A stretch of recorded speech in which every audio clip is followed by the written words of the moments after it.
जगदलपुर से बड़ी खबर। जाति आधारित जनगणना को लेकर राष्ट्रव्यापी चरणबद्ध आंदोलन की तैयारी।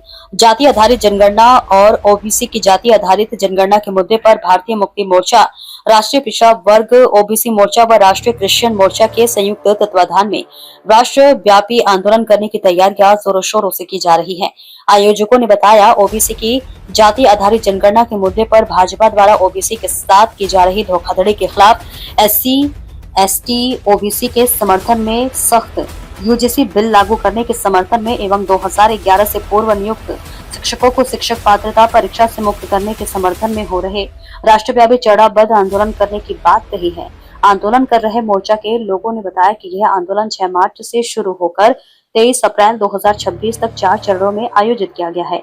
इस संबंध में बस्तर मुख्यालय जगदलपुर शहर के लालबाग स्थित अम्बेडकर चौक में बड़ी संख्या में क्रिश्चियन समुदाय के लोग व विभिन्न मोर्चा के पदाधिकारियों ने बैठक कर रैली निकालकर देश के महामहिम राष्ट्रपति व राज्यपाल के नाम ज्ञापन देने जिला कलेक्टर कार्यालय पहुंचे। ब्यूरो रिपोर्ट माही सोनी के साथ। और आज राष्ट्रीय क्रिश्चियन मोर्चा के प्रदेश उपाध्यक्ष। जी, आज किस संबंध में आप लोग यहाँ पे बैठे हैं? आज जो हम लोग का चरणबद्ध आंदोलन था 4 चरणों में, और एसटी एससी ओबीसी और माइनॉरिटी जो यहाँ के मूल निवासी हैं उन पर लगातार सामाजिक रूप से, आर्थिक रूप से अत्याचार किया जा रहा है और जिससे हम प्रभावित हैं।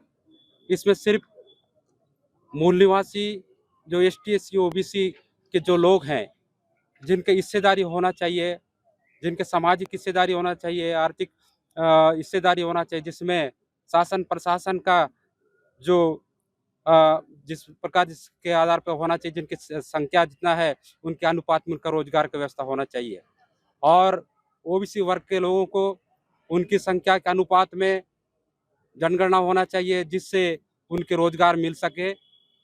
और आज एसटी एससी ओबीसी के लोग में से मात्र 5% के लोगों को ही बड़े पदों में आज नियुक्त किया गया है।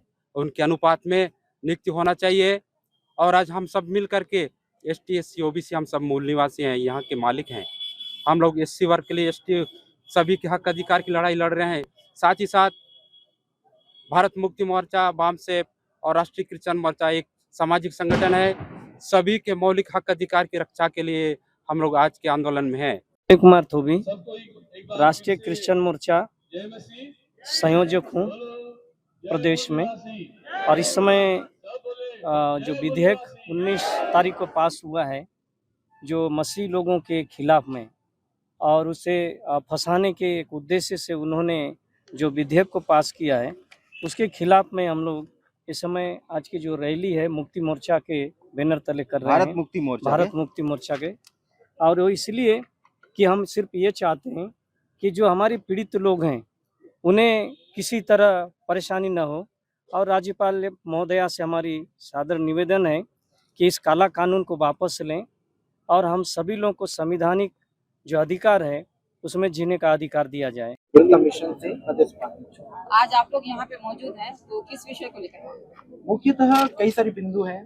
पहला चीज ये है कि यहाँ पे देखा जाए तो ईसाई धर्म में मेरा नाम सुहेल नाग है, भीम आर्मी प्रदेश उपाध्यक्ष। इस समय यहाँ पे कई सारे संगठन हैं, भारत मुक्ति मोर्चा, राष्ट्रीय क्रिश्चियन मोर्चा, आदिवासी संघ, सब मिलकर सबका सिर्फ और सिर्फ एक ही सवाल है कि जो कानून लागू किया जा रहा है, जो 19 तारीख को कानून लागू हुआ, ये सिर्फ एक ही धर्म विशेष को लेकर क्यों है। और रही बात इसमें जो हमारी धर्म की आत्मिक स्वतंत्रता है उसका पूरी तरह हनन हो रहा है। 13 से लेकर 32 तक जो हमको धर्म का स्वतंत्रता दिया जाता है उसको सीधा सीधा निशाना किया जा रहा है। साथ ही सरकार अपनी गलतियों को छुपाने के लिए कहीं ना कहीं इस कानून को लागू करना चाह रही है। इस समय देश में सबसे बड़ी बात यह है कि हमारा देश छत्तीसगढ़ जो हमारा राज्य है इसमें अफीम की खेती होती है, उस पर कोई बात नहीं होता। बाकी मुद्दों से हटाकर सिर्फ और सिर्फ एक ही जगह टारगेट किया जा रहा है, ईसाई समुदाय को लेके। मैं ईसाई नहीं हूँ, लेकिन मैं आज इस जगह आया हूँ क्योंकि हर एक व्यक्ति, जैसे हमको संविधान बोलता है हिंदू, मुस्लिम, सिख, ईसाई सब आपस में भाई भाई, लेकिन यहाँ जो धर्म को लेकर राजनीतिक हो रहा है ये बहुत ही दयनीय है, गलत है। और इसका पूरा विरोध भीम आर्मी करता है। और साथ ही में हमारे साथ कई सारे संगठन जुड़े हैं, सबके सब का एक ही क्वेश्चन है कि ये कानून सिर्फ और सिर्फ ईसाइयों पर ही क्यों लागू है, बाकी धर्म पर क्यों?